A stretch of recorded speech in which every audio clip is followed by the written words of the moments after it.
Hello everyone. तो कैसे हैं आप लोग? उम्मीद करता हूँ अच्छे होंगे, घर पे होंगे, सेफ होंगे। तो मैं आपका फिज़िक्स टीचर अल्ताफ़ हुसैन एक बार फिर से आप सभी का वेलकम करता हूँ ग्रेविट क्लासेस में। तो बेसिकली आज हम लोग क्या पढ़ेंगे? आज हम लोग पढ़ेंगे क्लास 12th की फ़िज़िक्स और यूनिट चल रही थी हमारी इलेक्ट्रोस्टैट। इलेक्ट्रोस्टैट में आज हमें जो टॉपिक पढ़ना है वो है सुपरपोजिशन प्रिंसिपल। तो इलेक्ट्रोस्टैट में जो चैप्टर था हमारा इलेक्ट्रिक चार्जेस चल रहा था। ठीक है, इलेक्ट्रिक चार्जेस में हमारे पहले 4 लेक्चर हो चुके हैं। तो जो हमारे इस वीडियो पे नए हैं वो लोग वो पीछे के 4 लेक्चर्स अटेंड कर लें ताकि ये वीडियो उनको अच्छे से समझ में आ सके। ठीक है, तो आज हमारा जैसा कि आप लोग जानते हैं कि 5वां लेक्चर है, तो बिना विलंब किए स्टार्ट कर देते हैं। ठीक है, और आज हमारा टॉपिक है सुपरपोजिशन प्रिंसिपल। ये लास्ट टॉपिक है इलेक्ट्रिक चार्जेस का। इसके बाद हम लोग इलेक्ट्रिक फील्ड पढ़ेंगे। ठीक है, सुपरपोजिशन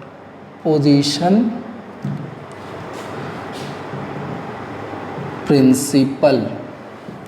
ठीक है भाई, सुपरपोजिशन प्रिंसिपल क्या होता है? सुपरपोजिशन प्रिंसिपल, तो सुपरपोजिशन प्रिंसिपल जैसे कि कूलम्स लॉ में हमने क्या सीखा था कि 2 चार्जेस हैं, उनके बीच में फोर्स कितना होगा। मान लो कि हमको किसी एक चार्ज पे फोर्स निकालना है, ठीक है ना, और कई चार्जेस के वजह से, मान लो एक चार्ज है यहाँ पे, ये मान लो Q0 चार्ज है, Q0, और इसके अगल बगल Q1, Q2, Q3 2-3 चार्जेस रख दिए गए।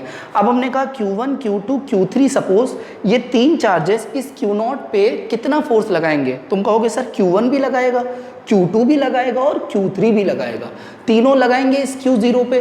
तो इस Q0 पे कुछ ना कुछ तो नेट चार्ज होगा ना। वो नेट चार्ज या इक्विवेलेंट वो नेट फोर्स कितना होगा इन तीनों चार्जेस की वजह से, ये हमको बताता है सुपरपोजिशन प्रिंसिपल। और सुपरपोजिशन प्रिंसिपल क्या कहता है यहां देख लेते हैं। It states that the net force on a charge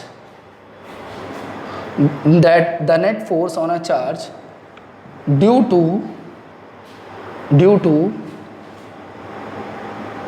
to all other charges is the vector sum of individual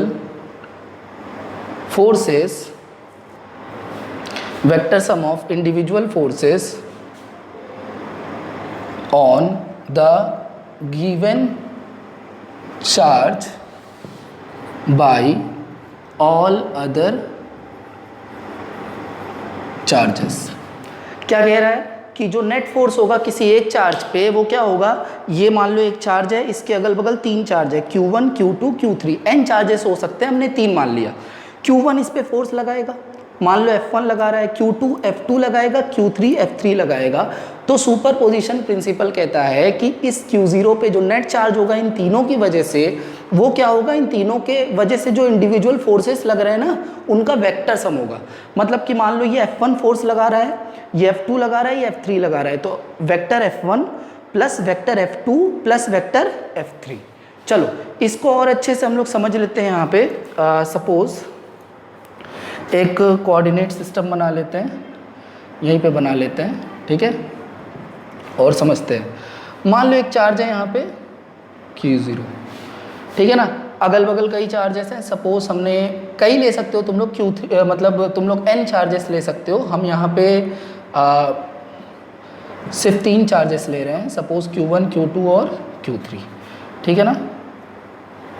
ये मान लो ये तुम्हारा ये हो गया, ये O पॉइंट है, ये तुम्हारा X एक्सिस, Y एक्सिस और Z एक्सिस सपोज ऐसे ले लिया हमने, ठीक है ना। सपोज Q1 एक चार्ज है, Q2 एक चार्ज है, Q3 एक चार्ज है और एक Q0 है, जिसपे इन तीनों, मान लो ये तीनों चार्जेस इस पे कितने फोर्स, नेट फोर्स कितना लगाएंगे, ठीक है ना, हमें ये देखना है। चलो सिंप्लिसिटी के लिए हम लोग ऐसे ही समझने के लिए अज्यूम कर लेते हैं कि ये सारे चार्जेस क्या हैं? सारे पॉजिटिव चार्जेस हैं, पॉइंट चार्जेस हैं, ठीक है। मान लेते हैं Q1 का पोजीशन वेक्टर क्या है? पोजीशन वेक्टर समझते हो ना, पढ़े होगे क्लास 11th में। पोजीशन वेक्टर क्या होता है? पोजीशन वेक्टर होता है location of any point with respect to origin, ठीक है ना, ओरिजिन के रिस्पेक्ट में, तो ओरिजिन से लिया जाता है। मान लो ये इसका पोजीशन वेक्टर R1 है, इसका पोजीशन वेक्टर कितना है, R2 है, इसका पोजीशन वेक्टर कितना है, R3 है, और इसका कितना है, ये Q0 था ना, ठीक है। Q0 का कितना है, Q0 का बना देते हैं, इसका सपोज R0 है पोजीशन वेक्टर, ठीक है ना, R1 R2 R3 and R0। चलो ठीक है, मान लेते हैं ये Q1 है, ये Q2 है, मान लेते हैं ये Q1 जो है कि इस पे दोनों अगर पॉजिटिव होगा तो ये कहाँ फोर्स लगाएगा, इधर लगाएगा। मान लो ये Q1 इस पे कितना फोर्स लगा रहा है, इसको क्या बोल सकते हैं, जो Q1 इस पे फोर्स लगा रहा है इसको क्या बोल सकते हैं, हम बोल सकते हैं force due to Q1 on Q0। तो इसको क्या बोल सकते हैं, F10। क्यों, फोर्स ऑन 1 ड्यू टू 0 नहीं, F01 बोलेंगे, क्या बोलेंगे, F01, force on Q0 due to Q1। अब यहाँ पे देखो, ये इस पे फोर्स किधर लगाएगा, ये Q2 इसको इधर ढकेलेगा, कहेगा भाई तुम नीचे जाओ, चलो ये ऐसे हो गया, ये कितना हो गया, F02। F02 मतलब force on Q0 due to Q2। अब भाई ये जो है ये चार्ज Q3 इस पे किधर फोर्स लगाएगा, सपोज ये Q3 को हम थोड़ा सा इधर कर देते हैं तो और अच्छा बनेगा ये डायग्राम।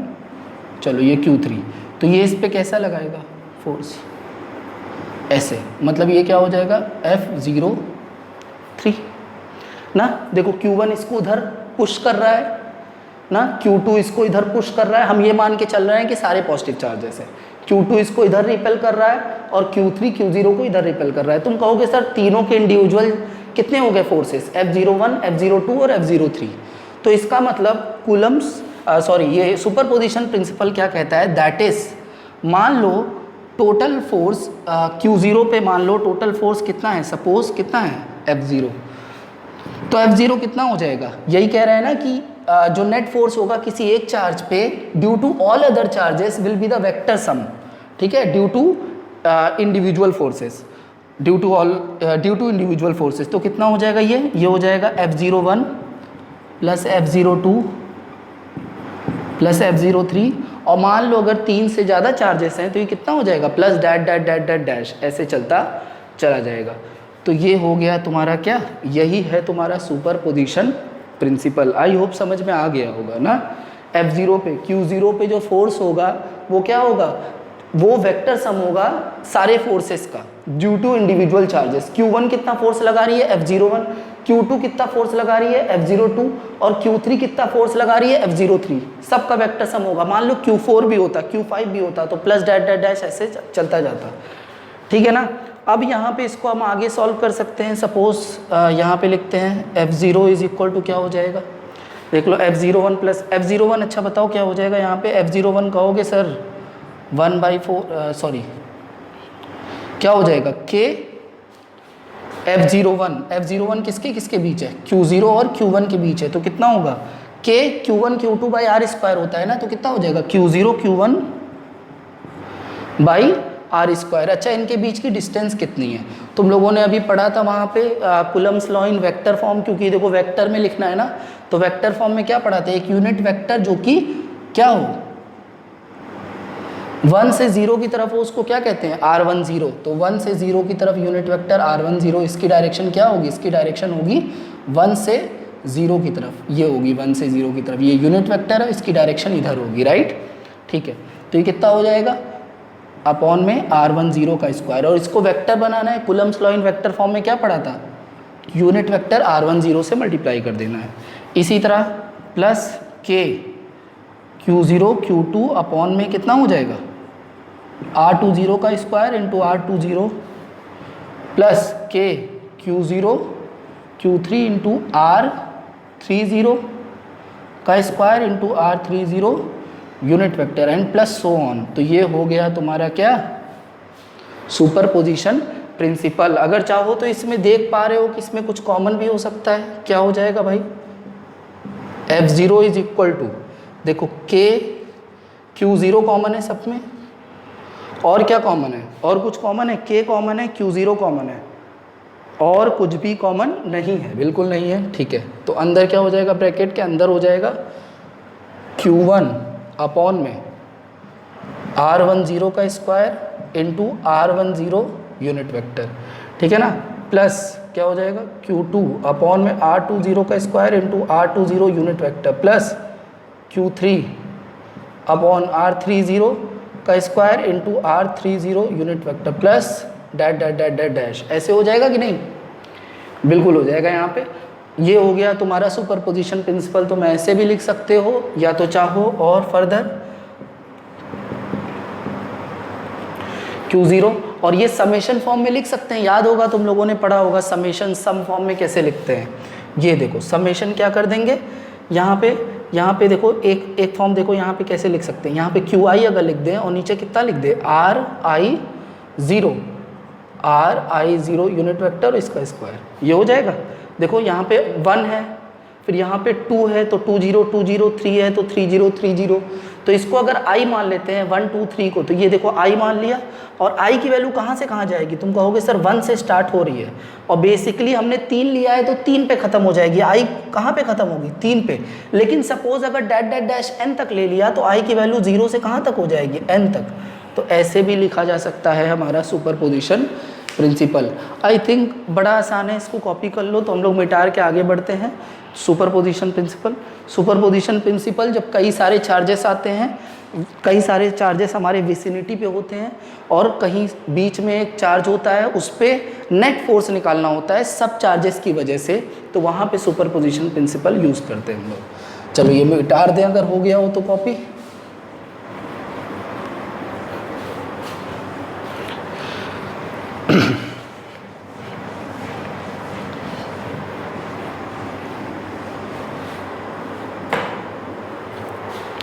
चलो एक क्वेश्चन कर लेते हैं सिंपल सा, ठीक है। एक क्वेश्चन कर लेते हैं इस पे सिंपल सा।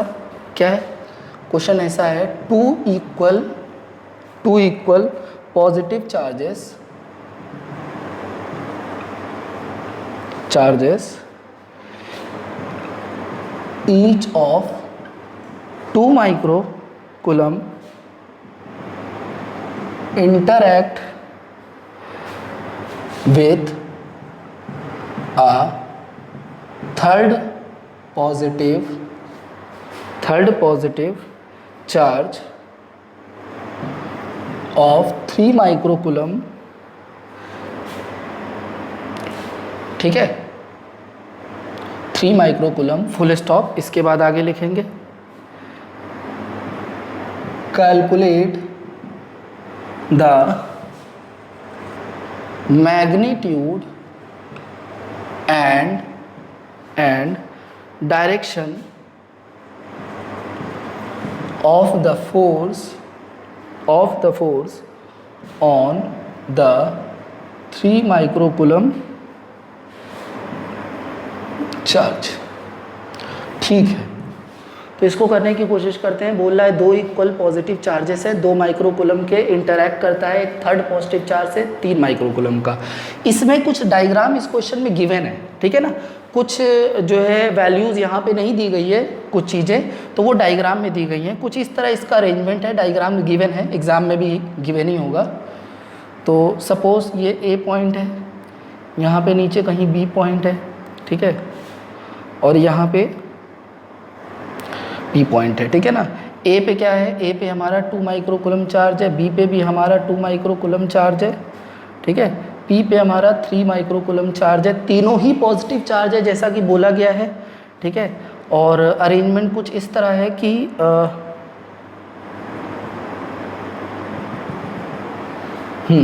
तो यहाँ से यहाँ तक की दूरी पूरी दी गई है, ए से बी तक की दूरी दी गई है, इसमें ये दी गई है 6 मीटर और ये दूरी दी गई है 4 मीटर। ये इन्फॉर्मेशन, इतनी इन्फॉर्मेशन जो है क्वेश्चन में दिया गया है। अब बोल रहा है कि 2 इक्वल पॉजिटिव चार्जेस है, दोनों 2 माइक्रोकूलम के हैं, ठीक है, इंटरैक्ट करता है थर्ड पॉजिटिव चार्ज से, वो 3 माइक्रोकूलम का है। कैलकुलेट करना है magnitude and direction of force on 3 microcoulomb charge. इस चार्ज पे कितना फोर्स लगेगा इन दोनों के वजह से, उस फोर्स का magnitude as well as direction, क्योंकि हमें पता है फोर्स वेक्टर क्वांटिटी होती है, तो उसके पास तो दोनों होगा, मैग्नीट्यूड और डायरेक्शन दोनों। तो ठीक है, तुम लोग कहोगे सर ये बड़ा आसान है। अगर बताओ ये 6 है तो ये कितना होगा? ये एकदम सेंटर है, ठीक है। ये कितना दिया हुआ है, ये 3 दिया हुआ है, और ये कितना दिया हुआ है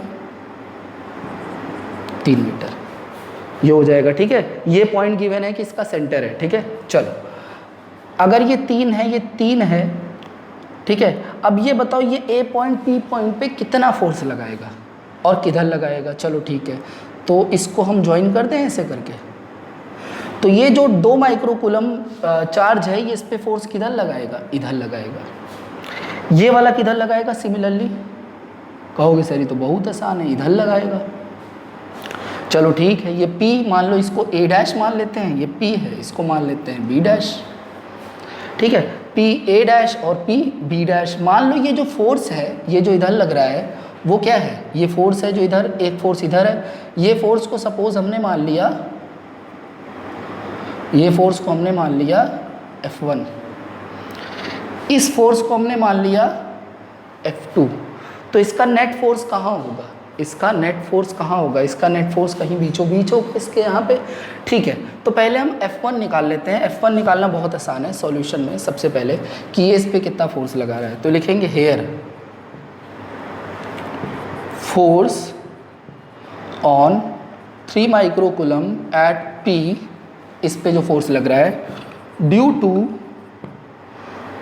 force on 3 microcoulomb charge at P due to 2 microcoulomb charge at A। इसको कितना मानना है हमने, F1। ये कितना हो जाएगा F1, F1 वेक्टर नहीं लेते अभी, सिर्फ इसका मैग्नीट्यूड ले लेते हैं हम लोग, ठीक है ना। F1 कितना हो जाएगा, फॉर्मूला क्या है, K Q1 Q2 by r square. तो K यहाँ पे हो जाएगा K Q1 Q2 by r square, तो K हो जाएगा 9 into 10 to the power 9। Q1 क्या है भाई, Q1 कहोगे सर, Q1 है 2 माइक्रोकूलम, माइक्रोकूलम है, माइक्रो मतलब होता है 10 की पावर -6 माइक्रोकूलम, क्योंकि चार्ज की SI यूनिट होती है कूलम्ब, और ये माइक्रो में दिया हुआ है, माइक्रो होता है 10 की पावर -6, ठीक है, into 3 into 10 to the power -6 हो गया। ये हो गया K Q1 Q2 by r square. इनके बीच की दूरी कितनी है। अच्छा एक बात बताओ, ये क्या है तुम्हारा, यहाँ पे ये 90 डिग्री है, ये 4 है, ये 3 है, कौन सा थ्योरम लगेगा, पाइथागोरस थ्योरम से ये निकाल लो। ये कितना आ जाएगा तुम्हारा, ये आ जाएगा 5 पाइथागोरस थ्योरम से।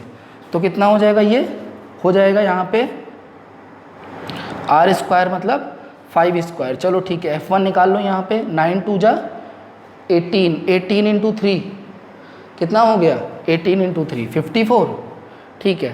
10 की पावर कितनी हो गई, -6 हो गया -12 प्लस 9 हो गया 10 की पावर -3, और नीचे कितना हो गया 5 का स्क्वायर 25। इन दोनों को डिवाइड कर दो, ये आएगा 54/25, ये आएगा तकरीबन 2.16 इंटू 10 तो पावर -3 न्यूटन। अब एक चीज़ बताओ, सिमिलरली यहाँ पे लिख लेते हैं, सिमिलरली फोर्स। अच्छा एक बात बताओ, ये इसमें F1 लगा रहा है, ये वाला इस पे कितना लगा रहा है F2। अच्छा एक बात बताओ, यहाँ पे 2 माइक्रोकूलम है, यहाँ पे 3 माइक्रोकूलम है, इनके बीच की दूरी 5 है। अच्छा इन दोनों का जब देखें तो ये 2 माइक्रोकूलम है, ये 3 है, और इनके बीच की दूरी भी कितनी आएगी, क्योंकि भाई ये भी 3 है, ये भी 4 है, तो ये भी 5 ही आएगी। तो इसका मतलब लिखेंगे सिमिलरली, यहाँ पे क्या हो जाएगा, F2 किसके बराबर हो जाएगा, F1 के बराबर, मतलब F2 भी F1 के बराबर हो जाएगा, और ये भी कितना हो जाएगा, इतना हो जाएगा, ठीक है ना। अब एक चीज़ देखो यहाँ पे, मान लो कि ये एंगल क्या है, ये एंगल थीटा है, ये एंगल थीटा है, ठीक है। चलो इसको आगे बढ़ा देते हैं ऐसे, ये एंगल भी क्या हो जाएगा थीटा, ये एंगल भी क्या हो जाएगा थीटा। ये एंगल अगर थीटा दिया हुआ है तो ये इसका क्या हो जाएगा, ये थीटा है तो ये भी थीटा हो जाएगा। क्या रीज़न होगा, वर्टिकली अपोजिट एंगल, ये थीटा है तो ये भी थीटा हो जाएगा, vertically opposite angle are equal, ठीक है। चलो ठीक है, यहाँ पे थीटा हो गया। अब एक बात बताओ, यहाँ पे कंपोनेंट्स ब्रेक होंगे कि नहीं। देखो F2 का ये कौन सा कंपोनेंट होगा, यहाँ पे अगर हम बात करें तो यहाँ पे देखो F1 का कौन सा कंपोनेंट होगा, तुम कहोगे सर F1 का ये कॉस कंपोनेंट होगा, और F2 का ये कॉस कंपोनेंट होगा, ठीक है। F2 का साइन कंपोनेंट कहाँ होगा, ऊपर देखो, ये F2 बीच में है, ये नीचे वाला कॉस कंपोनेंट होता है, जिसपे थीटा बनता है वो कॉस कंपोनेंट होता है, और उससे ठीक 90 डिग्री वाला कौन सा होता है, साइन कंपोनेंट। मतलब ये F2 क्या है, साइन थीटा है, नीचे क्या होगा F1 क्या होगा, साइन थीटा। अब ध्यान से देखो, ये F1 sine theta, F2 sine theta, they both are equal and opposite. क्यों? F1 और F2 तो वैसे भी इक्वल है, यहाँ पे देख लिया हमने, और साइन थीटा की वैल्यू जो भी आएगी वो इक्वल होगी, तो ये दोनों क्या हो जाएगा? कैंसल आउट हो जाएगा। तो हम कह सकते हैं यहाँ पे अगर हम इसको मिटा दें,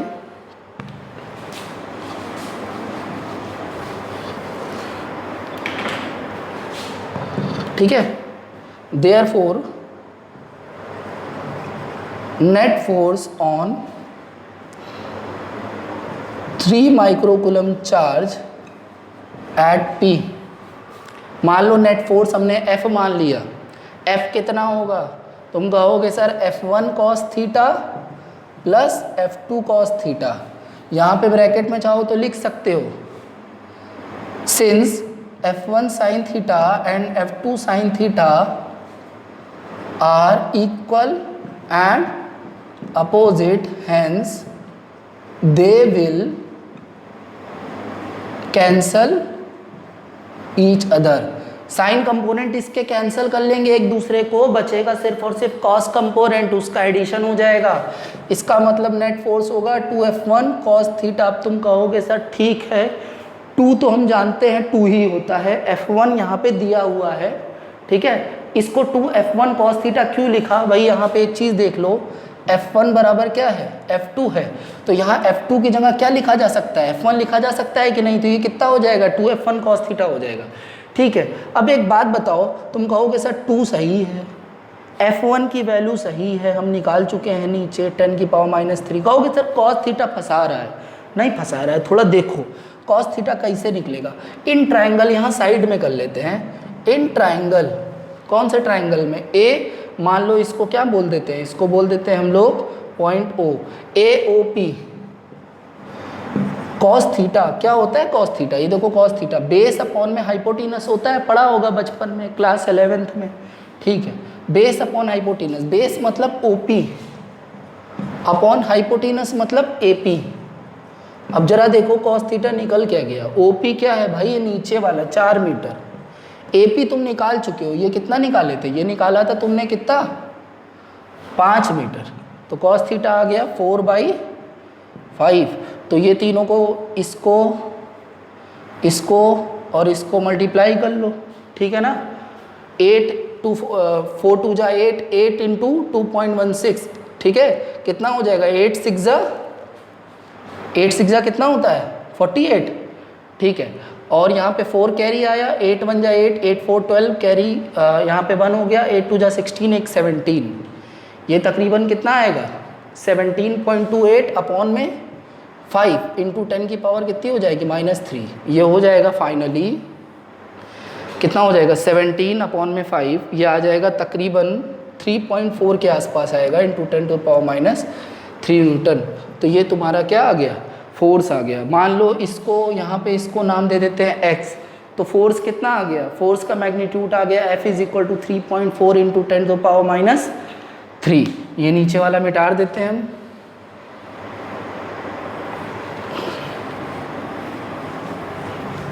ठीक है, इतना आ गया है, इतना।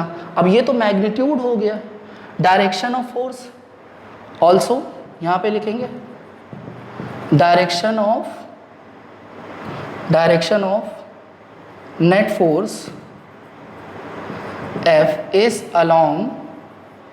अलोंग क्या होगा? Px। नेट फोर्स की डायरेक्शन क्या होगी?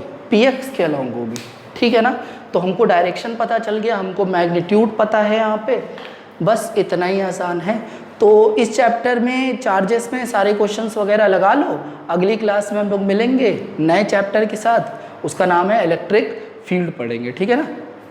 इसको आप लोग रिवाइज कर लो, ठीक है। इसको पूरा ये चैप्टर्स सारे वीडियोस लेक्चर एक बार अच्छे से देख लेना, तो हम लोग नए चैप्टर की तरफ बढ़ेंगे अगले लेक्चर में, ठीक है। Till then have a nice day, take care.